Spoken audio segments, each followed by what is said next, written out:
أعوذ بالله من الشيطان الرجيم بسم الله الرحمن الرحيم الحمد لله رب العالمين بارئ الخلائق أجمعين صلى الله على أشرف الأنبياء والمرسلين حبيب الله العالمين بالقاسم محمد اللهم صل على وعلى أهل بيته الطيبين الطاهرين المعصومين المظلومين الذين أذهب الله عنهم الرجس وطهرهم تطهيرا اللهم صل على محمد وعلى محمد وعجل فرجهم.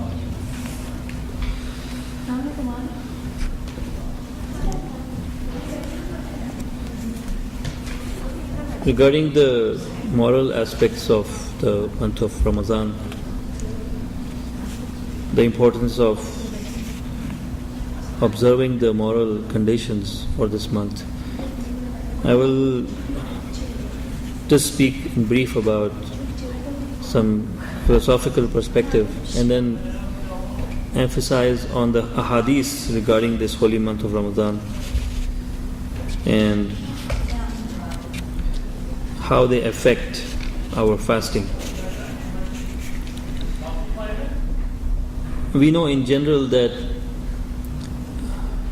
in this world that we live in, people are of two basic perspectives. People follow two basic worldviews. There are people who limit all their energies to material pursuits, material goals.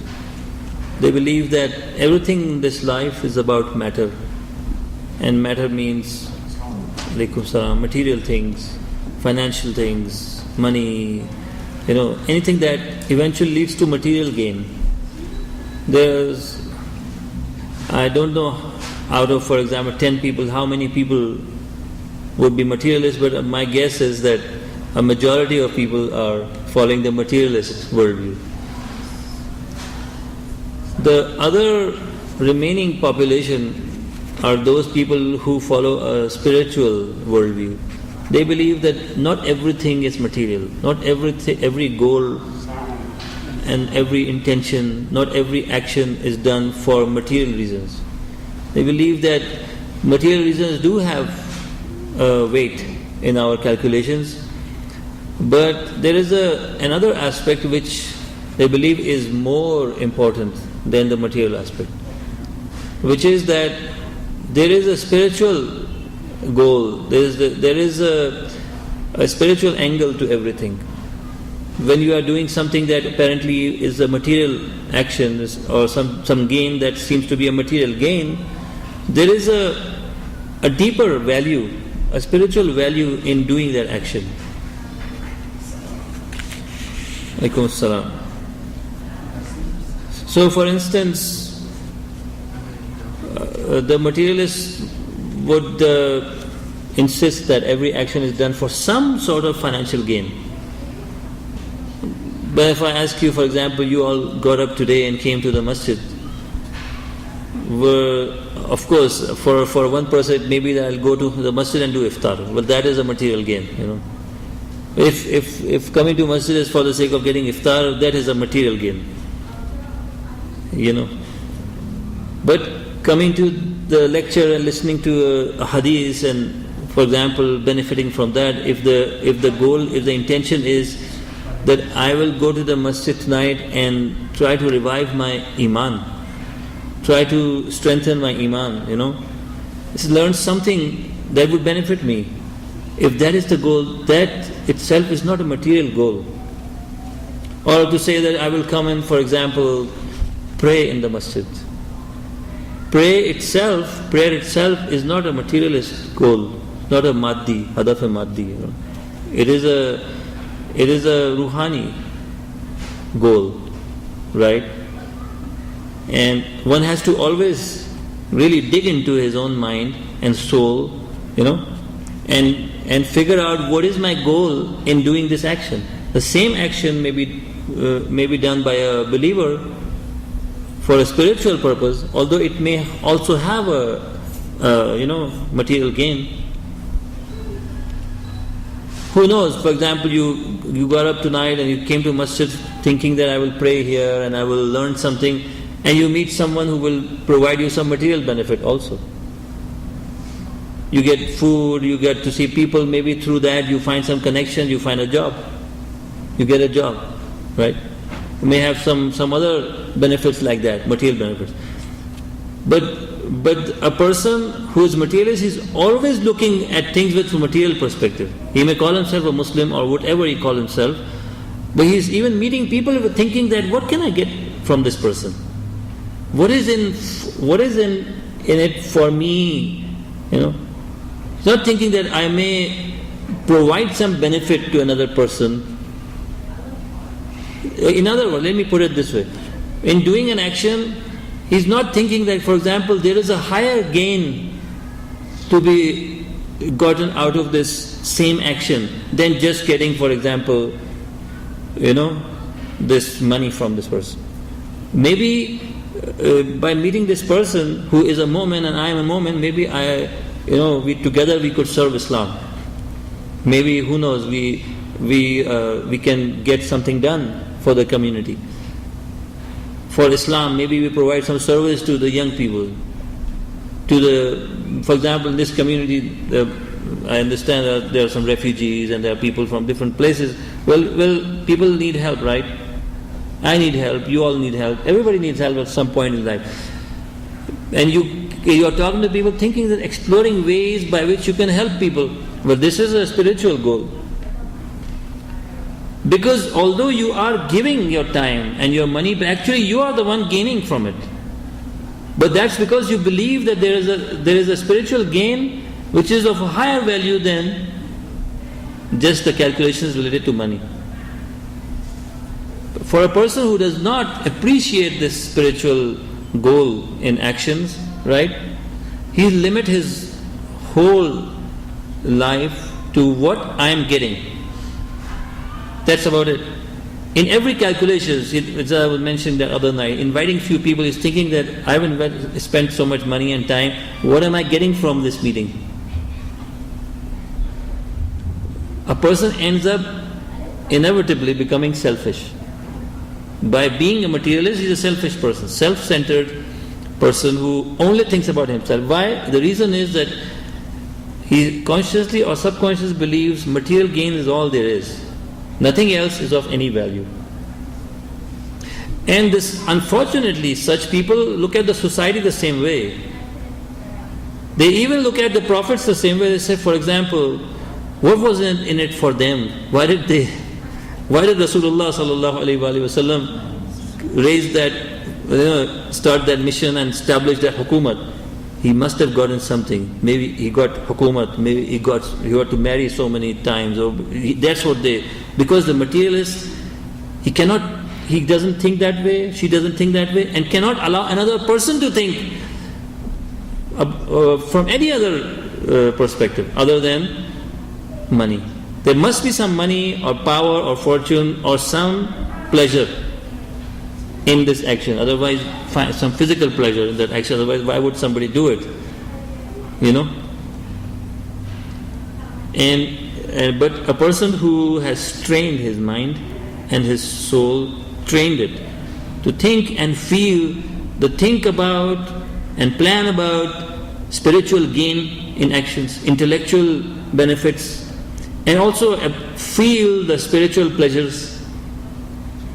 For example, spiritual pleasure of praying, spiritual pleasure of learning something new, spiritual pleasure of sitting down and talking about some hadith or something important like that's important to him from a religious perspective, philosophical perspective, even sometimes some social or political issue, to raise awareness, to know, for example, what is it that I can do to help some situation or whatever, right?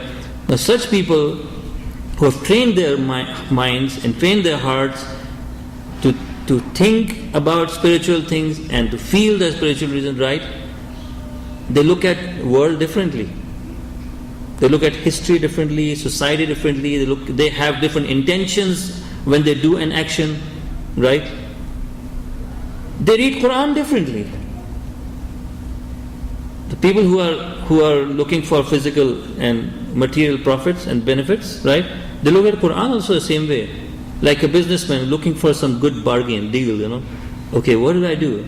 That's why Quran also sometimes speaks to such people in the same language.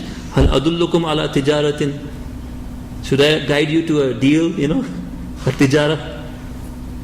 People who do deal with God, transaction. Okay, I give money, what do I get? So you get 10 times. Maybe even more. Do something for the orphans of other people. Who knows? Your orphans might need help the same way. Thinking about Quran speaks to such people whose ibadat is the ibadat of tujjar. As in the words Kalimat al-Nurani of Maulana Kainat Amir al-Mu'mineen alayhi salatu wassalam. Allahumma salam.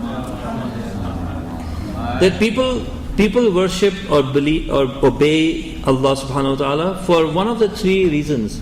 The first reason is there's ibadat of abid, ibadat of the slaves. They pray to God for fear. They pray for fear. Why? Fear of what? Can you tell me? Fear of Jahannam, for example. Fear of hellfire. If I don't pray, I'm going to go to hell. Another group of people, they pray and they do good actions, whatever they do, out of greed. Out of greed, Greed of what? Sorry? Get something, yeah. Prayer, maybe by doing prayer in the masjid, maybe my prayer accepted and I get the kind of house I'm looking for, maybe, Maybe. You're praying extra prayers and all of that because think that this is the deal I'm making. Maybe it's like a good deal, like in an auction, you are in an auction, they're saying, okay, 221, 220, it's like, it's like, I was lucky to be at the right place at the right time. So the same way, if I am at the prayer in Jamaat, I get something right there. I don't want to be late because it's the time when they're offering all these bargains, giving out these things, for cheap. And they're thinking that, tujjar, ibadat to tujjar. This is the ibadat of tujjar, of the merchants, of businessmen. Business. Although business is encouraged in Islam. And money, 9 out of 10 of money a person can earn is from some sort of business. Allah has created rizq. 9 out of 10 portions of rizq is in business. You cannot make money without doing some sort of business. It has to have some business angle to it, so you can make some money. Okay. But that's about worldly things. It's the reality of life. But ibadat of tujjar. The third, first is the ibadat and obedience of the slave. The second is the obedience of the business people. The third is people who worship Allah or obey Him, right? Hubban lahu, because they just love Him. And shukr, for the sake of shukr, because they feel that, they have been blessed. And Allah deserves to be worshipped. He's worthy of worship only and no one else. They want to thank Him. They love Him and they want to thank Him, right? Tilka ibadatul ahrar. This is the ibadat of the free people. They're free of khawf and they're free of tama. They're free of fear and free of greed. It doesn't mean that, for example, the people who are the first kind are doing wrong. No.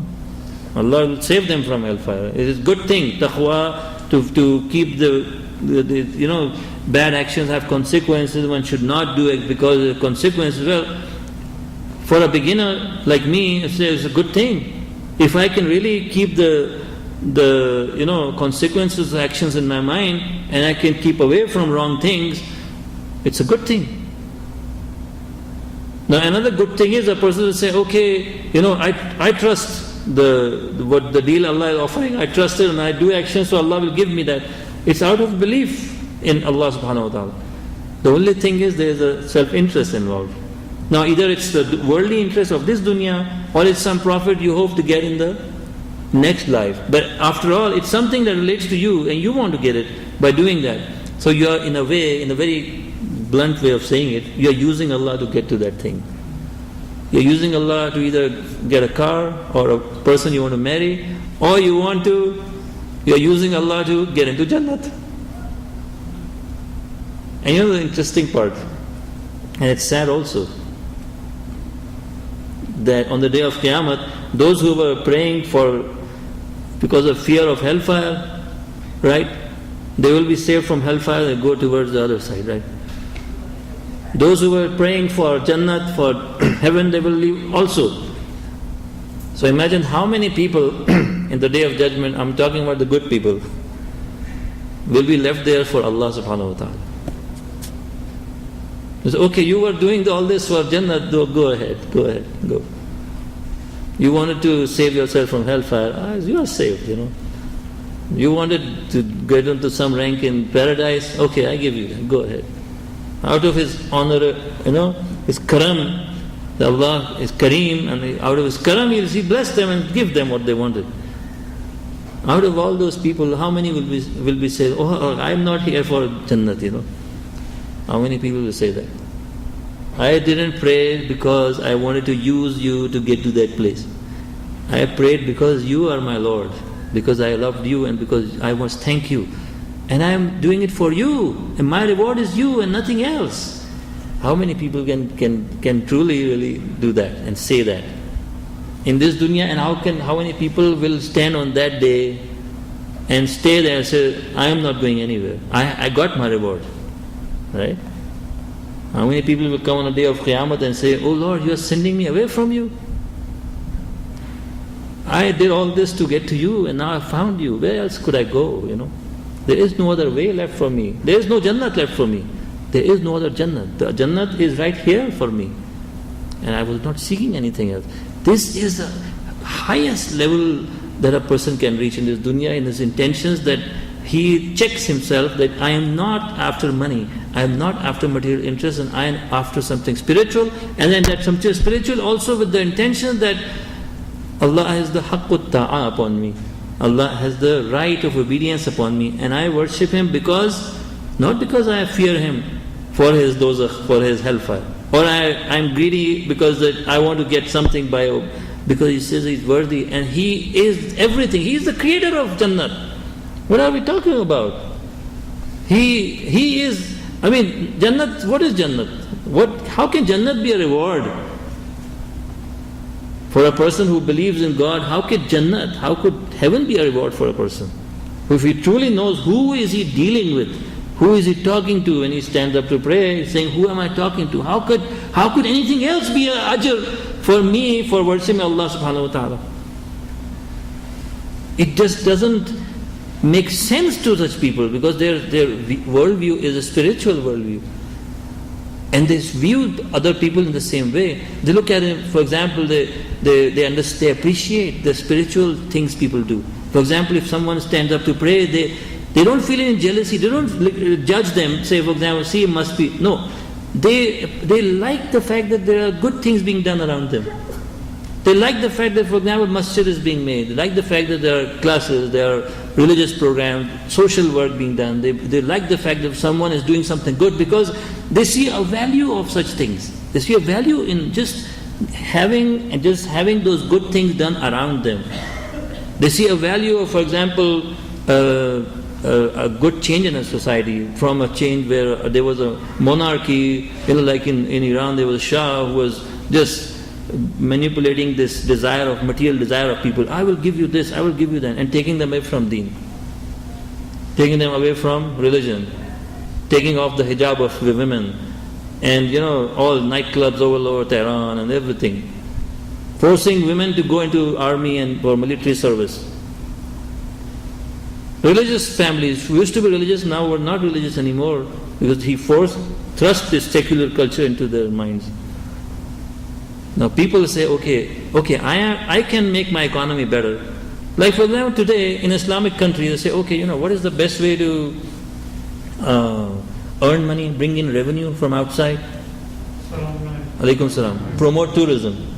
This is a big thing, everybody's talking about tourism. Pakistan should have, Iran is the oldest culture, one of the oldest cultures in the world. They should promote tourism. What does that mean really? Okay, tourism is a good thing. But what kind of tourism? When a Westerner generally, go to a place for tourism, what do they expect from there? To drink and dance and do ugly things, all kinds of physical pleasures. They want to pursue those things, right? What if Iran would allow their islands and Kish and this and Isfahan and Caspian Sea and all have these casinos and everything? Iran will be the richest country in the world, I can bet. It will be the richest country in the world because no other place can attract so many tourists. Then a culture which has been preserved from 3,000 years ago, still preserved today, even bigger, longer than that, right? But why aren't they doing it? And people say, why aren't they promoting this? Because it comes with a lot of baggage. They want to have a tourism, they want to get material benefit for the country, not at the expense of religious and spiritual,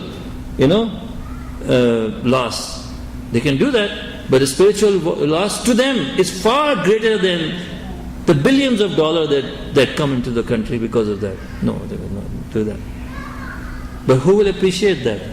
So you see, why our analysis is so different sometimes. Two people are talking, one person is saying about the same thing. One person is saying it's a good thing, the other is saying it's a bad thing. Because one person's perspective is a materialist perspective and he's bent upon proving his point. The other person says, no, that's not all. In our life, there's things far greater than money that you must look for. This is not a big accomplishment for a person to become rich, just rich. But yes, if he can be rich and he can be a good person, promotes knowledge around him, promotes spirituality, promotes, for example, religious, divine values, human values, promotes human values, honesty, for example, that a person should be justice, promotes justice. Above all human qualities is justice. There cannot be any virtue above adl. Adl means you give the right of every person what it belongs. You give what is due to everyone to him. When you remove people from where their appropriate places, their rightful places, that's where the zulm happens. You remove, for example, just and skilled and just, committed people from they should be working and bring in, ignorant people, corrupt people, right? In their position, this is zulm. This is the basis of zulm. So if a person promotes justice around him, he speaks for justice. So now see a person who values human value, who has an eye for spiritual values, he thinks that spiritual things are higher. The origin of this dunya is spiritual. The origin is not material. This dunya doesn't come out of atoms and molecules. This dunya came out of a creator who is not material creator, who is above matter, and who cannot be seen with these eyes, who cannot be limited in a place, who does not change.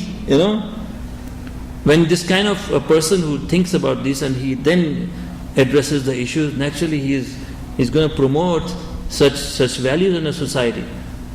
And that's when the society starts changing. You can raise the slogans of human rights and justice and all of that, but if you are not a spiritually strong person, these slogans can be very misleading to the person who's raising the slogans also. A lot of people these days are saying justice, we are the 99%. Very good, speak out. Speak for your rights, and if you believe that you have been wrong, then you should stand up for your right. But I'm saying, why do you raise the slogan? If you are a materialist, you are just doing it because you lost your job. That's not good enough. Alaikum salam. That's not good enough. Just because you have a huge student loan, you stand up in a protest. Okay, good, but it's not good enough. You do it because you're a human being, and your cause is the same as the cause of a person in Afghanistan. Your cause is the same as Myanmari, this poor people, who are being slaughtered right now. You should then build a bridge with the human being. You have no sense of racism. You have no value for your own superiority in any way. You just see yourself as a person who must do the right thing. And for you the right thing is not just self-interest, for you the right thing is the right thing itself. And it's universal, it's good for all people. So you stand up for that. So before anything else, a person This philosophical question has to be answered, that not everything is material. And then you start checking, okay, how am I behaving? How I'm thinking? When I'm talking to people, what's my niyat? What's my intention? When I'm even serving the masjid, what is my niyat? Why do I help serve the masjid? I'm doing it not for any name, not for any financial gain, and I'm doing it because this is a good action, right? And Allah has a right that I should obey Him, because He's Kareem and He will bless me. I don't have to worry about Jannat. I don't have to fear hellfire, because He's going to give that anyways. He's Kareem, He created it. Just having Allah in my life is my reward. I don't have to think about anything beyond that. Just having Allah in my life, just remembering Him is the biggest possible reward I can get. And with that, everything will be resolved. Everything is solved. Religious values bring contentment in life. Religious life brings satisfaction in our life. I'll just end with one short hadith. This is so eye-opening. Man qana'a lam yahzan. A person who is content, he's never grieved. A person who has qana'at, right? Contentment, who is content, lam yahzan. He never has any huzn in his life. The basis of grief in our life is greed. When you want to have that car, if you don't have that car, then you're feeling sad. You wanted to have that sort of a salary, you didn't get it, now you're feeling grief. So the cause for depression, the cause for grief, partially I'm saying, can be this greed, right? So if you don't have that greed, you say, I'm happy with what I have. You look at what the good things you have, and a lot of people don't. So you are satisfied, you're shukr, you're thanking Allah for that, and there cannot be any huzn. Allah inna awliya Allah la khawfun alayhim wa lahum yahzanun. The friends of Allah, the awliya of Allah, there's no fear in their lives and there's no grief in their lives. Fear of what? Fear of the future. What if I lose my job? What if something happens? What if, something? Fear. And no huzn, wa lahum yahzanun, no huzn, no grief. Why? Because they don't look at, for example, things that they did not get in their past as losses. No. I did it for religion. Okay, I did not become a billionaire, but I'm happy that in place of that, I was able to do something good. He does not feel any grief for not having those opportunities which the person next to him may have gotten. If that person does not have Allah in his life, then this person, is happier because he does not have any greed. The person who has everything, because of his greed, he is feeling so much anguish and pain and grief in his life. You cannot describe. This person who has little may have little or may have more. Doesn't matter. So a rich person can be very poor because of this greed, never happy, never satisfied. And a poor person can be very happy because of the contentment that he has. Allah subhanahu wa ta'ala guide us in this holy month. And Friday night, inshallah, is the wiladat of Imam Hassan Mujtaba alayhi salatu wasalam. Salawat.